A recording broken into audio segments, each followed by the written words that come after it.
Welcome in online class of mathematics. प्यारे बच्चों, आज हम लोग देखेंगे कि यूक्लिड विभाजन एल्गोरिथम क्या है। इसके पहले लेमा के संबंध में हम लोगों ने चर्चा कर लिया है। यूक्लिड की जो विभाजन प्रमेयिका है उस प्रमेयिका के संबंध में चर्चा कर लिया है। अब यहाँ पर प्रमेयिका के संबंध में आपको बताया था कि प्रमेयिका क्या है। जो हम लंबी विभाजन प्रक्रिया जानते हैं उस लंबी विभाजन प्रक्रिया का एक पुनर्कथन है restatement of long division method.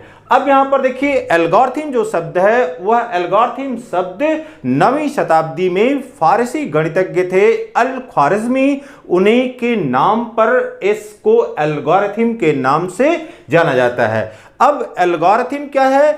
Algorithm is a series of steps solving a mathematical problem or any other problem we face in our life। हम अपने जीवन में अथवा गणित के संदर्भ में जिन समस्याओं को देखते हैं उन समस्याओं का समाधान हम किस प्रकार से किन चरणों में प्राप्त करते हैं वही एल्गोरिथम है। तो यह एक क्या है? सुपरिभाषित चरणों की चरणबद्ध श्रृंखला होती है जो एक विशेष प्रकार की समस्या को हल करने की विधि या प्रक्रिया प्रदान करती है।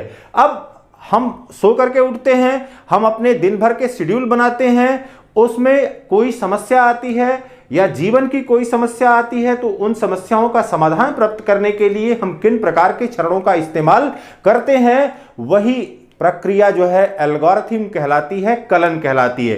तो प्रारंभिक जो कंप्यूटर्स थे उन प्रारंभिक कंप्यूटर्स में भी इस एल्गोरिथम का उपयोग खूब ज्यादा किया गया है। अब यहां पर इसका उपयोग क्या है?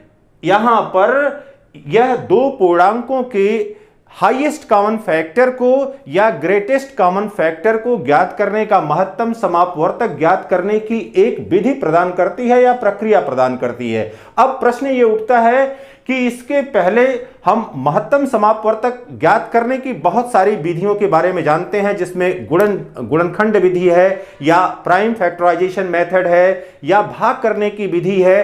तो फिर भैया इस विधि का इस्तेमाल हम क्यों करने जा रहे हैं? सर आप ध्यान दीजिए, प्यारे बच्चों आप ध्यान दीजिए कि इस विधि का इस्तेमाल हम जब फैक्टराइजेशन क्या करते हैं हाईएस्ट कॉमन फैक्टर के लिए करते हैं तो बड़ी संख्याओं के हाईएस्ट, इसके पहले छोटे क्लासेस में हम लोगों ने छोटी छोटी संख्याओं के संबंध में चर्चा किया हुआ था। छोटी छोटी संख्याओं का महत्तम समापवर्तक ज्ञात करने की प्रक्रिया को समझा था। यहां पर अब हम बड़ी संख्याओं को लेकर के उनका कैसे महत्तम समापवर्तक ज्ञात करते हैं, हाईएस्ट कॉमन फैक्टर ज्ञात करते हैं। यहां पर देखिए यदि x1 x2 x3 up to xn यह पूर्णांक है या इंटीजर है। जब हम यहां पर पूर्णांक की बात कर रहे हैं तो आपको हमेशा ध्यान रखना है we are dealing with positive integer only. हम केवल धनात्मक पूर्णांकों के संबंध में चर्चा कर रहे हैं और किसी प्रकार के पूर्णांक के संबंध में यहां पर चर्चा नहीं हो रही है। ऋणात्मक पूर्णांकों के संबंध में चर्चा नहीं हो रही है। x1 x2 x3 up to xn they are the positive integer या धनात्मक पूर्णांक हैं और c कोई अन्य पूर्णांक है। अब देखिए यदि x1 divided by c, x2 divided by c, x3 divided by c and so on xn divided by c, तो यहां पर अब इस c को यहां पर कॉमन डिवाइजर कहते हैं। कॉमन डिवाइजर उभयनिष्ठ भाजक कहते हैं, उभयनिष्ठ भाजक कहते हैं। अब एक बात और यहां पर ध्यान रख लीजिए कि एक संख्या एक जो कि पॉजिटिव इंटीजर 1 है यह सभी संख्याओं का उभयनिष्ठ भाजक है। इतनी बात अगर आपने क्लियर है तो अब आगे चलते हैं। एक थ्योरम है, उस थ्योरम को जानना यहां पर क्योंकि इस एल्गोरिथम में होगा क्या, जो भी डिवीजन एल्गोरिथम है उस डिवीजन एल्गोरिथम में किसी न किसी रूप में जो यूक्लिड की लेमा हम लोगों ने पढ़ा था या यूक्लिड की प्रमेयिका पढ़ा था, उसी प्रमेयिका का चरणबद्ध तरीके से किसी न किसी रूप में यहां पर उपयोग किया गया है। अब यहां पर जो प्रमेय है वो ये कहती है कि यदि ए व बी दो धनात्मक पूर्णांक हों, ए और बी दो धनात्मक पूर्णांक हों और इस प्रकार हो कि a is equal to B Q plus R, 0 is less than R is less than B. जो कि ये स्टेटमेंट आप देख रहे हैं, यही स्टेटमेंट यूक्लिड डिवीजन लेमा का है। अब यहां पर यदि C कोई अन्य पूर्णांक हो तथा वह A व B का उभयनिष्ठ भाजक हो, कॉमन डिवाइजर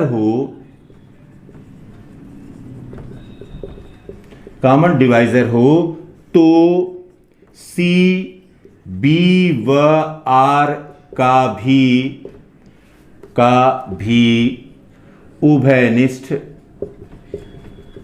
उभयनिष्ठ भाजक होगा। अब देखिए ये एकदम से की पॉइंट है। इस चीज को अगर आप समझ गए तो किसी भी रूप में आपको एल्गोरिथम को समझने में किसी प्रकार की कोई दिक्कत नहीं आएगी। स्टेटमेंट को आप देख लीजिए, यदि a और b दो धनात्मक पूर्णांक हो और इस प्रकार से हो कि a is equal to B Q plus R, where r is less than equal to r is less than b। अब यदि C कोई अन्य पूर्णांक हो तथा वह A और B का उभयनिष्ठ भाजक हो, कॉमन डिवाइजर हो, तो C B व R का भी उभयनिष्ठ भाजक होगा और इसका विलोमतः भी सत्य है। विलोमतः भी सत्य है, ये विलोमतः भी सत्य है। अब इस चीज को देखिए, पहले इसको प्रूफ करना जानते हैं कि कैसे ये प्रूफ होता है। यहां पर देखिए बेटा, कह रहा है कि A and B belongs to positive integer. A और B यह धनात्मक पूर्णांक हैं and C belongs to integer. किसी भी पॉजिटिव इंटीजर से यहां पर पूरी डीलिंग जो है वह पॉजिटिव इंटीजर के साथ हो रही है।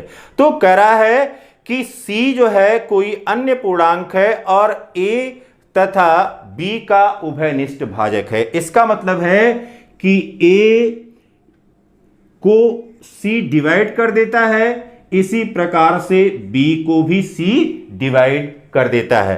तो अब ये देखिए, अगर A को C डिवाइड कर रहा है तो यहां पर कोई क्वेश्चन हमको मिलेगा या कोई भागफल मिलेगा और इसको कह रहे हैं कि यह Q1 के बराबर है। फिर देखिए, this implies that A is equal to C Q1 हो गया। क्यों? क्योंकि किसी भाज्य में जब किसी भाजक से भाग देते हैं तो कुछ भागफल हमको मिलता है।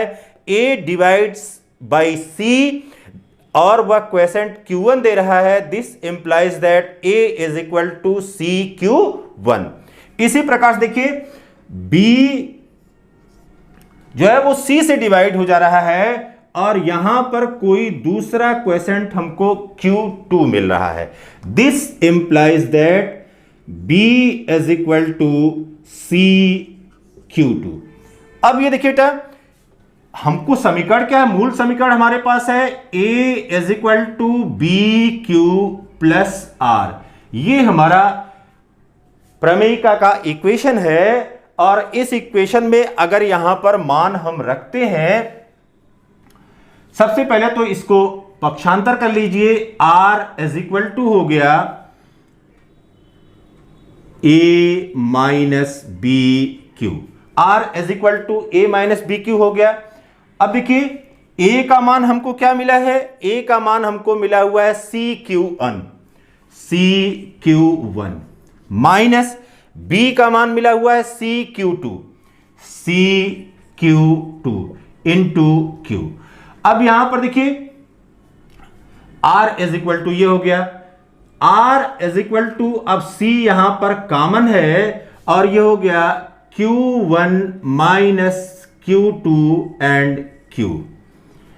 अब ये देखिए ये हो गया R डिवाइडेड C, और यह बराबर हो गया Q1 minus Q2 and Q। अब ये देखिए R डिवाइड कर दे रहा है, R जो है डिवाइड हो जा रहा है C से। इसका मतलब यह हुआ कि C divides R, C divides R हो गया। फिर देखिए शुरुआत में दिया गया है कि यहां पर A और B का उभयनिष्ठ भाजक हो तो वह B और R का भी उभयनिष्ठ भाजक होगा। इसका मतलब है कि पहले से ही दिया है गिवन है कि B डिवाइडेड बाई C। अब B डिवाइडेड बाई C यहां पर हम लोगों ने लिया था A is equal to B Q plus R is less than 0 is less than equal to R is less than B। और जो पहला कथन था कि C कोई कॉमन डिवाइजर है, उभयनिष्ठ भाजक है, और यह किसका उभयनिष्ठ भाजक है, A और B का। दिस इंप्लाइज दैट C यह उभयनिष्ठ भाजक किसका होगा, B और R का उभयनिष्ठ भाजक होगा। हमने कहा कि इसका विलोमतः भी सत्य है, इसका उल्टा भी सत्य है। तो विलोमतः देखते हैं, विलोमतः अब ये मान ले रहे हैं कि B व R का उभयनिष्ठ भाजक यह D है। इन इंटीजर है यहां पर D, यह कोई अन्य पूर्णांक है। अब इसका मतलब यह हुआ कि B divided by D and R divided by D।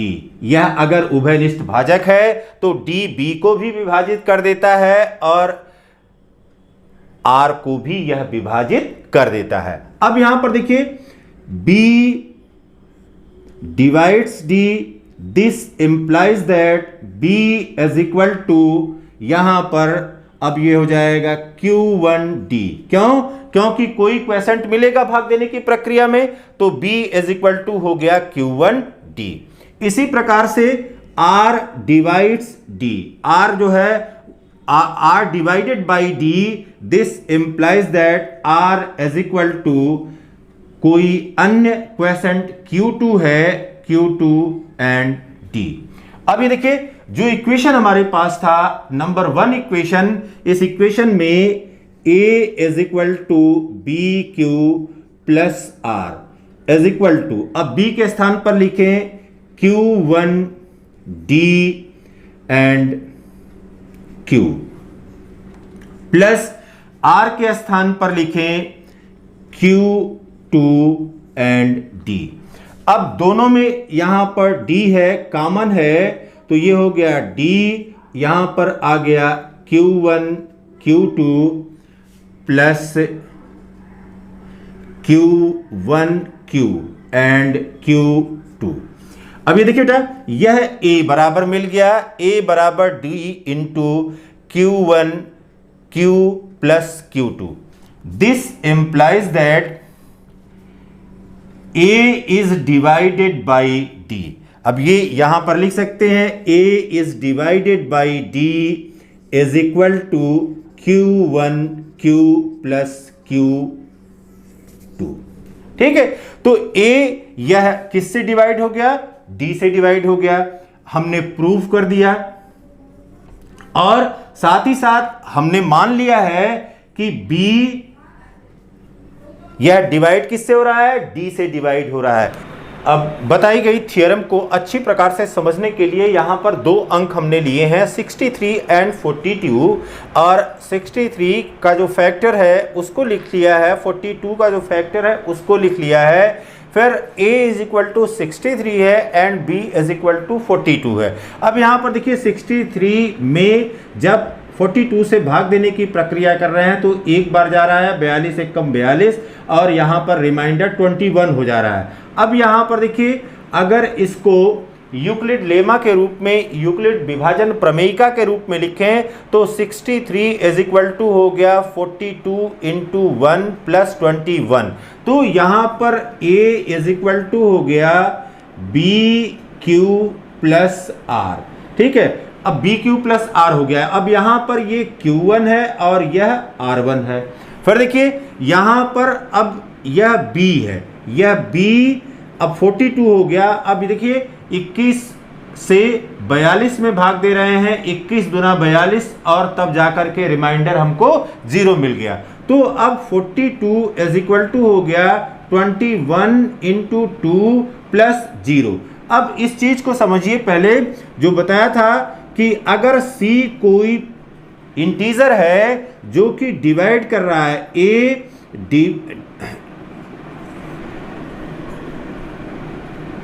A C से डिवाइड हो रहा है, इसी प्रकार से B भी C से डिवाइड हो रहा है। अब इसमें से कोई एक कॉमन रिमाइंडर लेते हैं, जैसे 3 ले रहे हैं। देखिए 3 अगर A में भाग दे रहे हैं, A में भाग देने की प्रक्रिया कर रहे हैं तो 63 डिवाइडेड बाई 3 यह हो गया 21।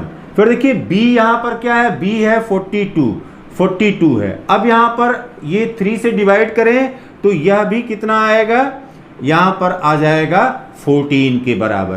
तो हमने कहा कि अगर C A को डिवाइड कर रहा है, B को डिवाइड कर रहा है, तो आगे कह रहा है कि इसका मतलब है कि यह B जो है C से भी डिवाइड होगा और R जो बचेगा वह भी C से डिवाइड होगा। अब इस पहले इक्वेशन में आप देख लीजिए कि पहले इक्वेशन में क्या प्रक्रिया हो रही है। यहां पर B इज इक्वल टू क्या है, B इज इक्वल टू 42 है, तो 42 डिवाइडेड बाई 3 यहां पर हो गया 14, और यहां पर रिमाइंडर कितना बचा था, यहां पर 21 बचा हुआ था। 21 अगर 3 से डिवाइड करेंगे तो यह भी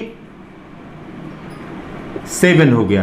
कि एल्गोरिथम क्या है, एक चरणबद्ध तरीका है, और उसमें किसी न किसी रूप में जो यूक्लिड की विभाजन प्रमेयिका है उसके प्रत्येक चरण में उसका इस्तेमाल हो रहा है। और किसी समस्या को हल करने के लिए या HCF ज्ञात करने के लिए, हाईएस्ट कॉमन फैक्टर ज्ञात करने के लिए या ग्रेटेस्ट कॉमन फैक्टर ज्ञात करने के लिए जो चरणबद्ध तरीका अपनाया जाता है वही चरणबद्ध तरीका एल्गोरिथम कहलाता है या कलन कहलाता है। अब यहां पर दो संख्याएं लिया हुआ है, 117 एंड 45, 117 और 45 दो संख्या लिया हुआ है। A is equal to 117 and B is equal to 45। A is greater than B, A is greater than B। अब यहां पर देखिए 117 अब डिवाइडेड बाई 45 से डिवाइड कर रहे हैं। अब ये कितनी बार जाएगा, यह 2 बार गया, 45 दूना 90 हो गया। यहां पर अब कितना अवशेष बच गया या कितना रिमाइंडर बच गया, ये हो गया 7, फिर यहां पर हो गया 27। अब देखिए बेटा, फिर यहां पर अब 45 लिखते हैं, लेकिन इसके पहले इसका स्टेप देखिए। यहां पर हो गया 117 इज इक्वल टू हो गया 45 इंटू 2 प्लस रिमाइंडर 27। अगर इसका यूक्लिड विभाजन प्रमेयिका के रूप में स्टेप लिखा जाए तो ये हो गया a is equal to B, और यहां पर ये हो गया q और प्लस r। ये पहला इक्वेशन हो गया। फिर अब देखिए 27 से 45 को डिवाइड कर रहे हैं और यह हो गया एक बार 27 एकम 27। फिर देखिए यहां पर 15 में से 7 गया 8, यहां पर हो गया 3 में से 2 गया 1 18। अब देखिए यहां पर 45 is equal to 27 into 1 plus remainder यहां पर है 18। This implies that. अब इसका हम एल्गोरिथम न लिख करके इसका हम सबसे पहले लेमा लिखें कि लेमा के रूप में कैसे होगा। तो यह हो गया b इज इक्वल टू, अब यह b के रूप में है 45, b इज इक्वल टू 27। अब यहां पर हो गया r1 इंटू अब q1 plus r2, equation number 2। देखिए b यहां पर 45 था, फिर ये r1 यहां पर रिमाइंडर के रूप में मिला हुआ था, और नया क्वेश्चन यह q1 1 के रूप में मिल रहा है, और नया रिमाइंडर 18 के रूप में मिल रहा है। फिर अब यहां पर 18, अब ये 27 को डिवाइड करें तो ये हो गया 18 एकम 18, यहां पर हो गया 17 में से 8 गया 9। अब यहां पर ये हो गया 27 is equal to 18 into 1 plus 9। This implies that. अब यहां पर देखिए यहां पर ये क्या है, यह है r1 इज इक्वल टू, यह r1 है। देखिए जो r1 मिला हुआ था यह r1 इज इक्वल टू है, अब यहां पर कोई हमको r2 मिला हुआ है into q2 and plus r3। ये तीसरा स्टेप हो गया। फिर देखिए अब 18 डिवाइडेड